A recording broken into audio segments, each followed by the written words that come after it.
the 2011 floods, first of all, we have to put it in context that it was a historically unprecedented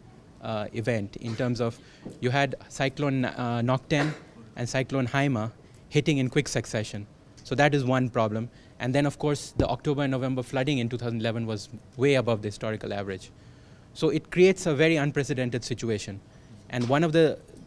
things that we mention in our report is this concept of residual risk, that you cannot eliminate the risk of disasters. Disasters will happen, however much you may build or... So that's one key point.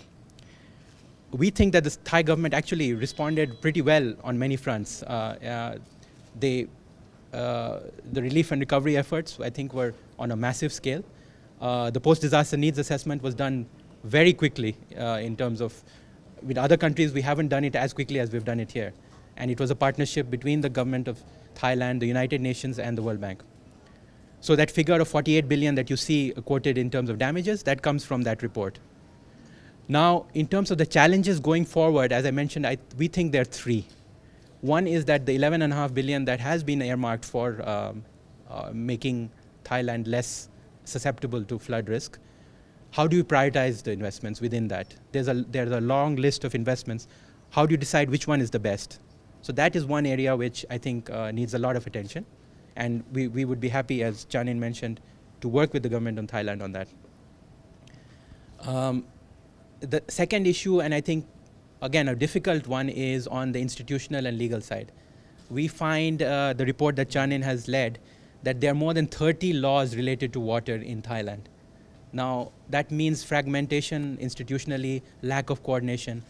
So many other countries, like in Europe, have adopted integrated water resources laws, where there's one institution and one law to govern water use. And that's not just about flood risk here. It's about irrigation, it's about electricity generation through hydropower. So you need one comprehensive law. So that's one, and along with that, you need an institution, perhaps at the river basin level, to manage water more effectively. And the third point, which I think is the most difficult, and most countries are struggling with this, it's not that there are any easy solutions to this, is on land use planning. Given that you have explosive urbanization happening, how do you guide future urbanization into less risky areas? And here I think the government has a key role to play. ให้แปลด้วยดีไหมครับครับคืออันแรกอย่างแรกเลยนะครับที่คุณอับบาสพูดถึงก็คือว่าเนื่องจากตัวที่น้ำท่วมช่วงปี 2011 นะครับก็เป็นต้องบอกว่าเป็นอะไรที่เซอร์ไพรส์มากมาอย่างรุนแรงแล้วก็เป็นหนึ่งในรอบอย่างอาจจะรอบ100 ปีด้วยซ้ำที่น้ำท่วมมาในขณะนั้นเนี่ยรัฐบาลไทยก็มีมาตรการหลายมาตรการมาช่วยเหลือแล้วก็บรรเทาทางแบงค์คิดว่าเป็นสิ่งที่ดีนะครับแล้วก็รัฐบาลก็ต้องบอกว่าレスปอนได้อย่างรวดเร็วมากนะครับแล้วก็มีโปรแกรมขึ้นมาเพื่อที่จะป้องกันสำหรับปีถัดไปนะครับทีนี้เขาพูดถึงchallenge หรือว่าความท้าทาย3ข้อที่ได้กล่าวถึงนะครับข้อแรกคือว่าเนื่องจากเรามีการลงทุนมากเนี่ยการที่จะ prioritize หรือว่าจัดลำดับความสำคัญว่าอะไรมาก่อนมาหลังเนี่ยก็เป็นเรื่องที่สำคัญอันนี้คิดว่าทางรัฐบาลก็กำลังพยายามจะ prioritize อยู่เช่นกันนะครับเรื่องที่2คือเรื่องของการ coordinate เรื่องของinstitution อันนี้ก็ไม่ใช่เรื่องแปลกในเราคือประเทศอื่นก็มีปัญหานี้เช่นกันก็คือว่าการ coordinate กันหรือการประสานงานกันระหว่างหน่วยงานเรื่องของ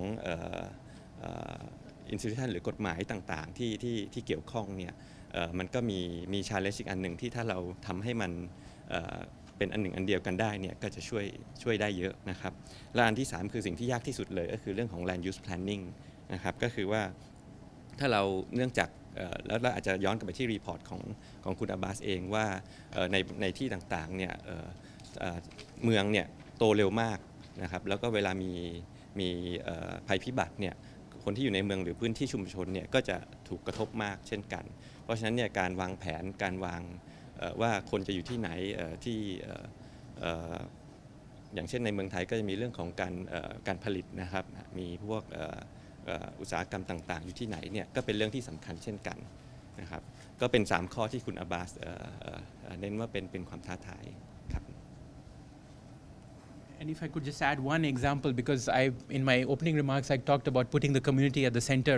of disaster risk management. There's actually the great example in Thailand, which is Kodi. the housing and slum upgrading program that's funded by the Ministry of Social Development. So I had an occasion yesterday to see Bang Bua, which is one of the sites. And I think this is an excellent practice in terms of not just slum upgrading and affordable housing for the poor, but there's evidence that during the floods, the networks that these communities have built as a result of the slum upgrading program meant they were more resilient. They could better respond to disasters. They could better adapt and cope. So this is really a good example from Thailand. ครับอีกอันหนึ่งที่คุณอับบาสเพิ่มเติมก็คือเรื่องของการที่ให้การมีส่วนร่วมของชุมชนนะครับซึ่งเมื่อวานนี้เขาได้มีโอกาสได้ไปเยี่ยมชมชุมชนที่บางบัวเขาบอกว่าน่าจะเป็นตัวอย่างที่ดีเป็นเรียกว่าที่เราเรียกว่า best practice นะครับในโลกนี้ว่าจะการมีส่วนร่วมของชุมชนเนี่ยมีส่วนช่วยเหลืออย่างไรในการบรรเทาเวลามีภัยพิบัติอย่างที่คุณอับบาสพูดไปเบื้องต้นคือบางทีเรามีภัยพิบัติเนี่ยมันหลีกเลี่ยงไม่ได้แต่เราจะบรรเทาได้อย่างไรนะครับอันนี้ก็เป็นตัวอย่างที่ดีอย่างหนึ่งครับ And we are actually working with the government of Indonesia right now to help them develop a national slum upgrading strategy. And the Kodi example is one that I'm certainly going to put on the table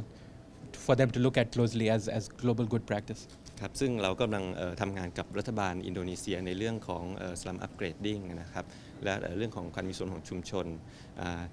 ตัวอย่างในประเทศไทยก็น่าจะเป็นตัวอย่างหนึ่งที่แบงค์น่าจะพูดถึงเวลาเราคุยกับทางรัฐบาลอินโดนีเซียเช่นกันครับ